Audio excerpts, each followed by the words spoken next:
Me encuentro frente a la pantalla de mi ordenador, intentando investigar sobre casos que realmente sean dignos de crear una historia de misterio o de terror. Buscando crímenes no conocidos por la Hemeroteca Nacional, me doy de bruces con un artículo el cual reza así: La celda maldita de la prisión de Nueva Orleans. Tras repararme con esa noticia, un clic resuena en mi cerebro. Este tema es el ideal. Totalmente fascinado por este tema, me pongo a buscar información sobre este caso. Busco si hay libros y más notas de prensa de la época. Por más que buscaba, no encontraba nada, como si aquel suceso fuese una leyenda olvidada tras el paso de los años. Aquel artículo era de 1890. Sé que era una noticia muy antigua, pero algo debe de existir al respecto y más sobre un caso tan perturbador.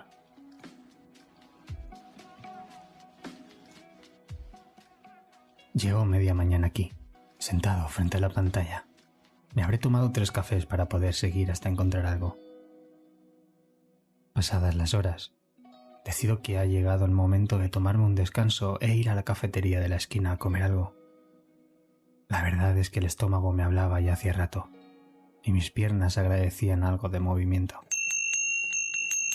Abro la puerta del restaurante y resuena el tintineo del aviso sonoro. Me siento en la mesa que está pegada a los ventanales que hacen de pared. Me pido un pincho de tortilla de patata y una cerveza. Mientras me lo preparan, sigo buscando con mi móvil sobre el caso de la celda de Nueva Orleans.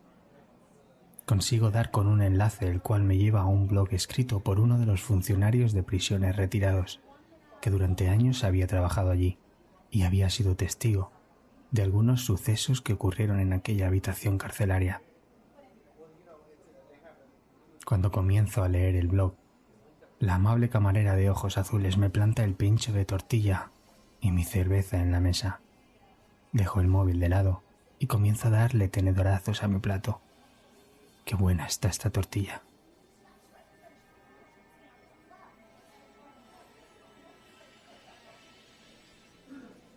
Una vez ya he acabado, dejo el dinero en la mesa y me marcho, no sin antes recibir un gracias por parte de aquella simpática camarera. Vuelvo a entrar a la biblioteca y me siento frente al ordenador. Copio el link de mi móvil en el ordenador y comienzo a leer el blog de aquel funcionario, que veo que se llama Pierre Gergain, que formó parte del funcionariado de Luisiana y concretamente ejerció desde 1940 al 2002 en la prisión parroquial de Nueva Orleans y ciudad en la que actualmente residía, Nueva Orleans. En este blog narra la historia de aquella prisión, los sucesos escabrosos que en ella han ocurrido, y especialmente hace mención a la celda 432, donde han sucedido unos 5 sucesos registrados por el estado de Luisiana, y el del que tan solo se han reconocido oficialmente 2. De primeras, ese hecho ya me llama más la atención por seguir investigando. Pierre tan solo escribe los hechos oficiales y tan solo esboza un retoque sobre los temas que podrían tratarse de los otros 3. Pero por miedo a las represalias no da más detalles, tan solo hace hincapié en la palabra paranormal, y a mí pocas palabras me ponen más que esa. Los 2 casos oficiales que mencionan transcurren durante el siglo XIX. El primero que relata trata de un suicidio de un varón a la pronta edad de 19 años. Los funcionarios de la época descubren al joven sin vida a merced de su correa del cinturón, la cual le rodea y estrangula el cuello. Los guardias de aquel turno de noche describen gritos y golpes de varios varones a altas horas de la mañana. Y tras pedir silencio en reiteradas ocasiones, y que ante la negativa de este silencio se acercan a observar para mediar, cuando toman visión de la celda, observan a contraluz la sombra de un cuerpo del joven colgando a merced de su propio peso. Durante semanas investigó las otras voces que se escucharon y tomaron como culpable a un hombre corpulento, el cual se encontraba en su celda. Y además Esta estaba situada en un módulo alejado de lo sucedido. Las pruebas explicadas por las autoridades fueron que, ante la prueba de voces de los presos, ajusticiaron a la voz más parecida a la que aquella noche oyeron los guardias. Así, sin ninguna prueba contundente.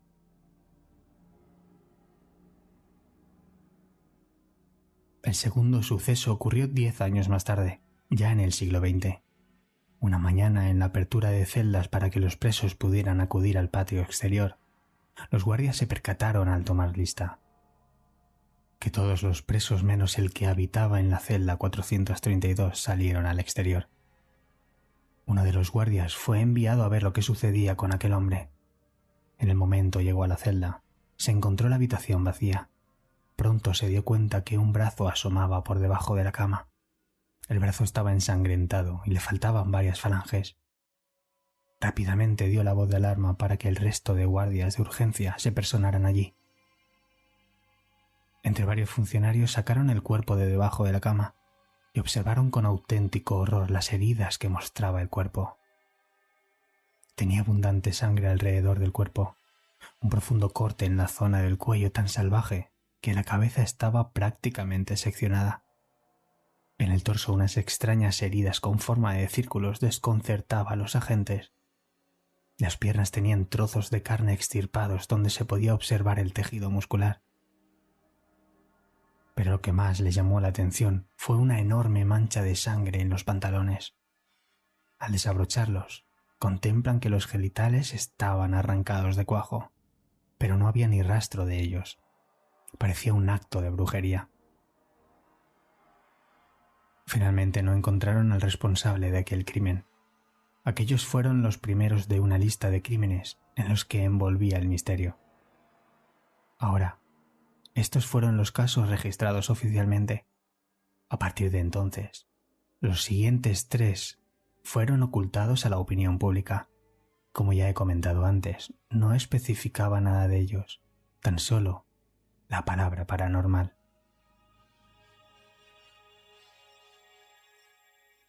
Desde que leí la palabra fetiche para mí, quise ponerme en contacto con Pierre. Estuve buscando por internet algunas de sus posibles redes sociales. Tan solo encontré una cuenta donde decía coincidir su foto de perfil con la expuesta en el blog. Y le escribí. Hola Pierre, encantado de conocerle. Me presento, mi nombre es Alejandro. Resido en España. Soy periodista en un periódico donde investigo y escribo todo tipo de misterios y casos paranormales. He leído su blog y me gustaría hablar con usted para poder conocer el caso en profundidad y poder escribir un artículo para el periódico para el que trabajo. Incluso podría escribir un libro al respecto. Le dejo escrito mi número de teléfono por si quiere ponerse en contacto conmigo. Espero su respuesta. Muchas gracias y un saludo. Ahora tan solo me toca esperar. Apago el ordenador y me dirijo a mi casa, que por hoy ya he tenido suficiente batalla. Llego a casa y no puedo sacar el tema de la cabeza. ¿Será algún tema lo suficientemente potente para escribir un libro? El tiempo lo dirá. Ahora toca cenar algo y meterme en la cama. Mañana, un día nuevo.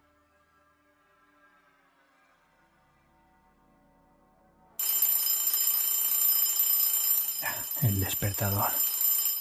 Qué rabia me da ese sonido tan estridente cuando el sueño es tan profundo. Pero tengo que levantarme e iniciar el nuevo día. Llego al trabajo y comienzo a escribir la crónica de sucesos. De vez en cuando oteo mi perfil de Facebook para ver si Pierre me hubiese contestado, pero no lo había ni leído. Pasan los días y no recibo noticias sobre aquel hombre. Tomándome un café en la mesa de mi despacho, caigo en la cuenta de que aquel hombre debería de tener una edad avanzada y comencé a pensar de que igual había fallecido. Calculo la época en la que dice que trabajó en la prisión de Nueva Orleans. Debía tener unos 80 años mínimo. Fue cuando comencé a perder la esperanza en que me contestara. Pasaron las semanas y ya no presto atención alguna al Facebook. Sé que al principio estaba a toda hora mirándolo, por si me había leído o si me había contestado, pero veía que no. Ahora de vez en cuando entro, pero ni rastro de su respuesta.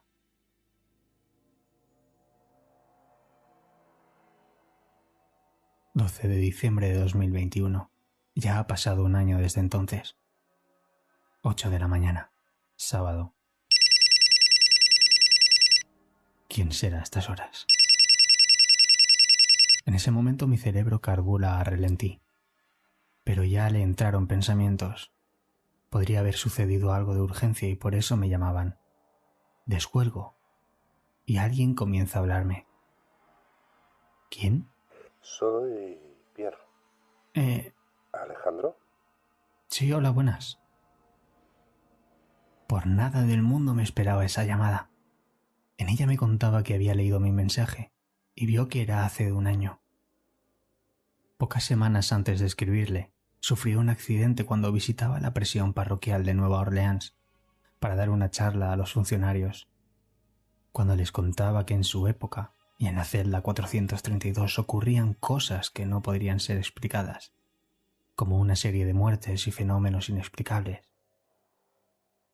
En aquel momento el techo de la celda 432 colapsó cayendo únicamente sobre el cuerpo de Pierre.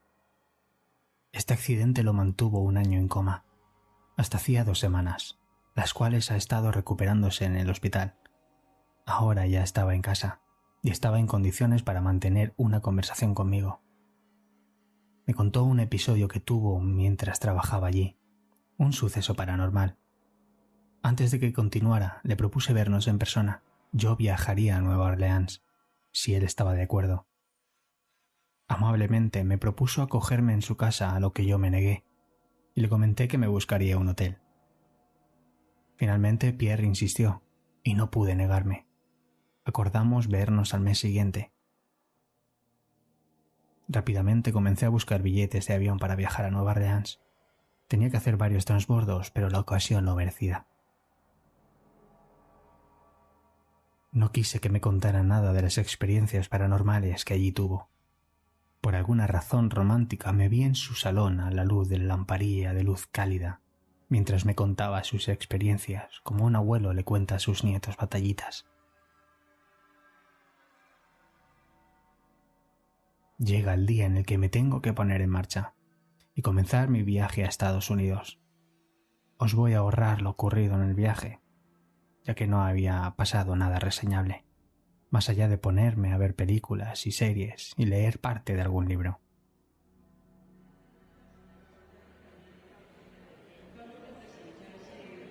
Finalmente aterrizo en el aeropuerto Louis Armstrong de Nueva Orleans.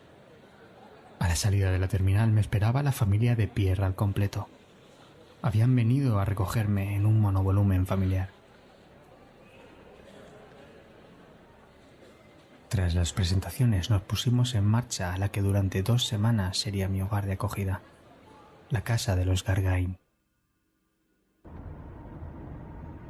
Su hogar estaba situado en el barrio de Jefferson, el barrio costero por excelencia de Nueva Orleans.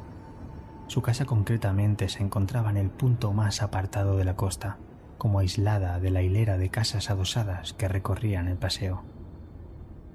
El estilo de la casa era estilo colonial, de color blanco y con el tejado en color crudo. Fachada con amplias ventanas y pequeños balconcitos repartidos por el piso superior. Era una casa grande en la cual vivían todos los miembros de la familia. Los 3 hijos de Pierre, Mike, que estaba casado con Patrick, y sus 2 hijos solteros, Ludovic y Germain, y 2 de sus sobrinos por partes de su ya fallecida hermana, que temporalmente conviven en la parte del sótano mientras reconstruyen sus hogares, ya que fueron destruidos por el huracán que arrasó la costa de Nueva Orleans hacía tan solo 4 meses.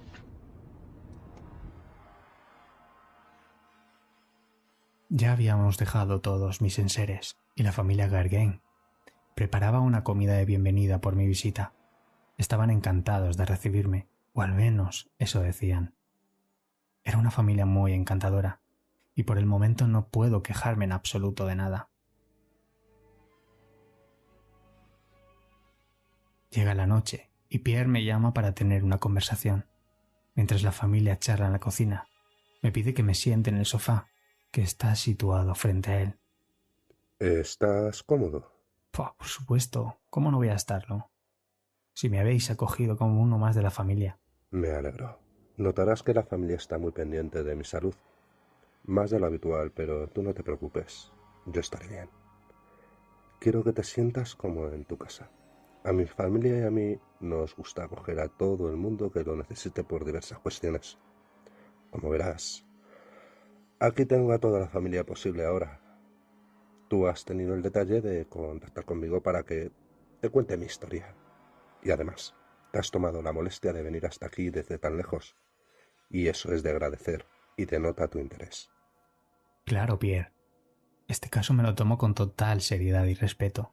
Soy un amante de estos temas y me gusta hacer el periodismo de calle, de investigar, de hablar con la gente. Antes que nada he de decirte que lo que te contaré más adelante es algo que han intentado ocultar desde todos los estamentos oficiales. Siempre han querido que lo ocurrido en aquella celda no se conociese. No sé el motivo, pero sé que incluso han eliminado artículos sobre aquello. Entiendo que habrás oído hablar sobre el vudú. Claro. Y sabes que aquí, por nuestras raíces, hay mucha tradición sobre esa práctica. Personalmente, en mi familia nunca hemos llevado a cabo esas creencias, pero conozco a gente de Nueva Orleans que incluso a día de hoy las siguen practicando. El caso es que desde el momento en el que entré a trabajar en la prisión parroquial, ya me advirtieron sobre sucesos paranormales, referidos a esa cárcel. No concretamente de la celda, pero sí en general. Después de mi experiencia durante los años en aquella prisión, te resumo que algo muy turbio ocurre en aquel lugar. Algo realmente diabólico, capaz de hacer daño a las personas. Incluso, como habrás leído en mi blog, ha pasado más de una vez. Esta noche, cuando todos duerman, nos preparamos un café y te lo cuento todo. Y por cierto, te tengo preparada una sorpresa para dentro de un par de días. Vaya, ahora sí que me tienes intrigado. Gracias, Pierre. En aquel momento recibimos la llamada para sentarnos en la mesa y cenar. Y tras una intensa charla de sobremesa, todos se marcharon a dormir. Pierre se levanta y comienza a preparar una jarra de café. Mientras tanto, me hace coger del armario 2 tazas y llevarlas al salón. Pronto se acerca con aquel recipiente repleto de café. Intuyo que de aquella charla se alargaría más de la cuenta en la madrugada. Pierre se sentó en el sofá. Comenzó a relatarme.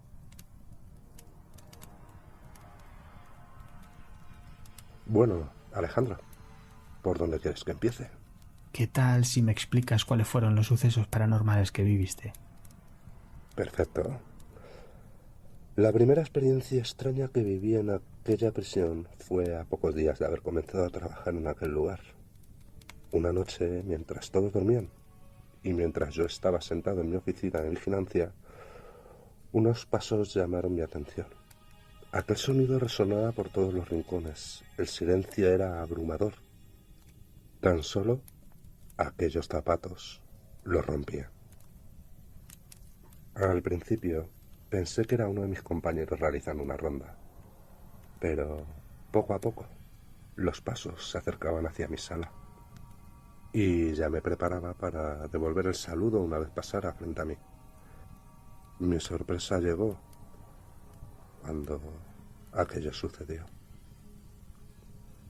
Los pasos sonaban frente a la puerta, pero no había nadie que emitiera el sonido. Me extrañó, la verdad, tanto que me asomé para comprobar lo que estaba viendo. Y en efecto, allí no había nadie. Sin embargo, seguían sonando aquellos pasos cada vez más lejos. Aquella vivencia me dejó realmente asustado. Y horas después volvió a suceder. Esta vez se le añadió una especie de silbido. Un silbido que ponía la carne de gallina. Tenía tanto miedo que rezaba para que pasara rápido las horas. Horas que se hicieron eternas. La oscuridad de los pasillos alimentaba mi miedo. Finalmente, amaneció. Y mi compañero me hizo el relevo. ¿Qué opinión tenía su compañero? Nada. No le mencioné nada. Pensaría que estaría loco.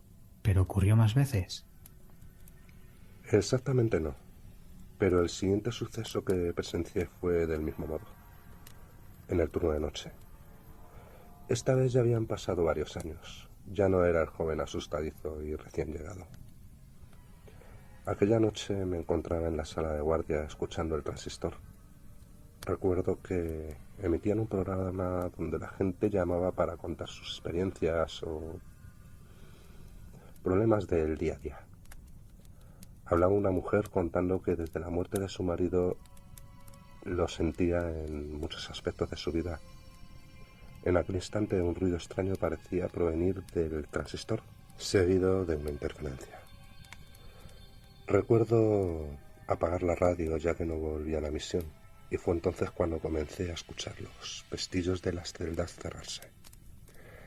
Eran sonidos muy fuertes, ya que eran cerraduras muy grandes, pero aquello no tenía sentido, ya que las cerraduras estaban pasadas, era de noche. Todo el mundo dormía. Aquella noche le eché valor y decidí levantarme de la silla y realizar una ronda por los pasillos y las celdas de aquella prisión. Cuando llegué al final del ala, de nuevo se iniciaron aquellos sonidos. Aquel sonido de los cerrojos accionarse, aquello sí comenzó a inquietarme. Aligeré el paso hasta llegar de nuevo a la sala de guardia. Ya estando relajado, compruebo mentalmente que los ruidos provienen siempre de la misma celda, la 432. Y esta vez sí. Cuando llegó mi compañero le expliqué lo que había vivido aquella noche. Mi sorpresa vino cuando él me aseguró que había presenciado lo mismo y que no se atrevía a decirlo. Al parecer eran cosas que pasaban muy a menudo en el turno de noche. Y todos los funcionarios que había trabajando en ese turno habían presenciado algunos sucesos. Entonces, aquello comenzaba a ser conocido por todos. Exacto. Comenzó a ser constante hasta la dirección. Pero lo que realmente me dejó traumatizado ocurrió de nuevo en el turno de noche. Por aquel entonces yo era el encargado del turno y estaba en los pisos superiores. Pasadas las 3 de la mañana recibí la visita del guardia del pasillo, que con cara desencajada me reportó que unos gritos desgarradores salían de la celda 432 y que ante las evidencias de lo que allí ocurría subió a avisarme. En un principio salí a preguntarle que por qué no había ido al menos a observar, pero no obtuve respuesta por su parte. Al bajar a los pasillos, los gritos eran ensordecedores, tanto que despertaron a todos los presos de la zona. Al llegar a la celda 432, entre gritos de los demás presos, pidiendo que hiciéramos acallar al preso. Pusimos la mirada en el interior y observamos una escena que, incluso a día de hoy, sigue poniéndome los pelos de punta. En lo alto del techo distinguimos el cuerpo de aquel preso, pataleando y gritando. Parecía como si alguien lo sujetara desde allí arriba. He de resaltar que aquellas celdas eran de una gran envergadura. El techo se situaba a unos 4 metros más o menos del suelo. Pronto nos dimos cuenta que faltaba un barrote de la celda. Y al intentar encontrarlo, visualmente vimos que estaba en el suelo pegado a la pared izquierda de la celda. Al ir a cogerlo, como por arte de magia, el barrote salió despedido de aquel lugar. y se colocó de forma vertical tras de mí, justo debajo del preso. Sin tiempo racional, la fuerza que sujetaba a aquel hombre, suspendido del techo, lo dejó caer.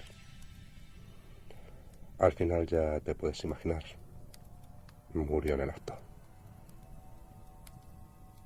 Por suerte, el guardia que estaba atrás de mí observó exactamente lo mismo que yo. No sabemos qué ocurrió, pero algo de otro mundo acabó con la vida de aquel preso. ¿Y los presos cómo se tomaron aquello? ¿Se creyeron vuestra versión? Oficialmente se explicó que fue un ajuste de cuentas entre los presos. Todos allí sabíamos que no era cierto. Los funcionarios porque sabíamos lo que ocurrió y los presos que pensaban que aquello era obra nuestra. Esto, junto a aquellos sucesos que conté en mi blog, fue lo que sucedió en aquella prisión. ¿Y no supisteis a qué eran debidos aquellos sucesos? ¿Un antiguo cementerio?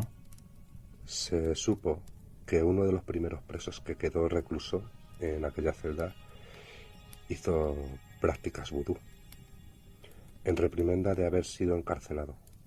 No sabemos si fue por eso, pero desde pocos años después se han reportado gran cantidad de crímenes sin sentido y de experiencias inexplicables. Y esto es todo. Ahora toca descansar, que mañana a las 8 de la mañana te tengo preparada una sorpresa. Estoy ansioso por saber. Estaba cansado, pero sé que tengo que ir a la cama. Intuía que al día siguiente aquella sorpresa me iba a gustar.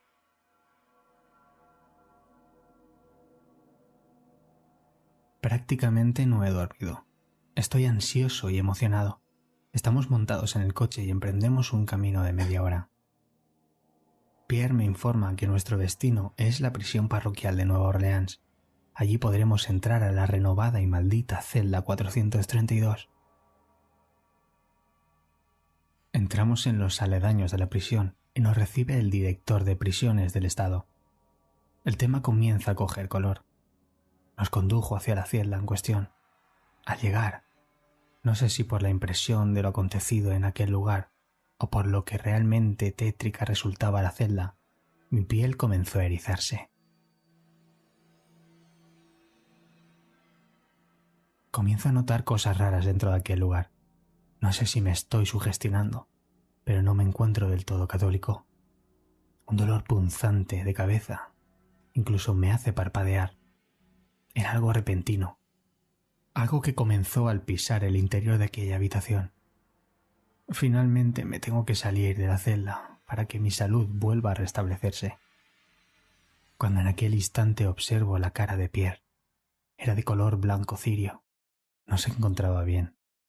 Le insto a que nos retiráramos hacia un lugar más abierto, pero en medio del recorrido, Pierre se desvanece cayendo al suelo. Enseguida llegan las asistencias médicas de la cárcel, donde a los pocos segundos de medirle las constantes, giraron su rostro hacia nosotros, dándonos a entender de que no había nada que hacer. Había sido fulminante. Pierre había perdido la vida justo al entrar en aquella celda. Poco más de un año después de colapsarse el techo de la misma, de nuevo en su visita a la celda. Estaba devastado, tanto en lo personal como en lo vivido. Aquel hombre que me había acogido como un integrante más de su familia había perdido la vida por llevarme a aquella celda. Durante mucho tiempo pensé que todo aquello fue culpa mía. Si yo no me hubiera puesto en contacto con él, esto no habría pasado. Tuve que acudir a profesionales para obtener ayuda psicológica.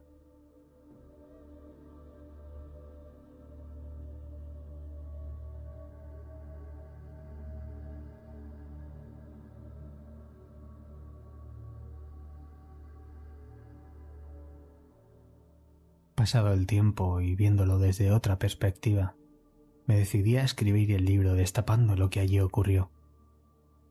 Tanta repercusión obtuvo en mi libro en Estados Unidos que incluso la celda 432 de la prisión parroquial de Nueva Orleans se dejó vacía ante la cantidad de sucesos que allí ocurrieron. Pierre me regaló una experiencia más, la de su muerte en aquella celda.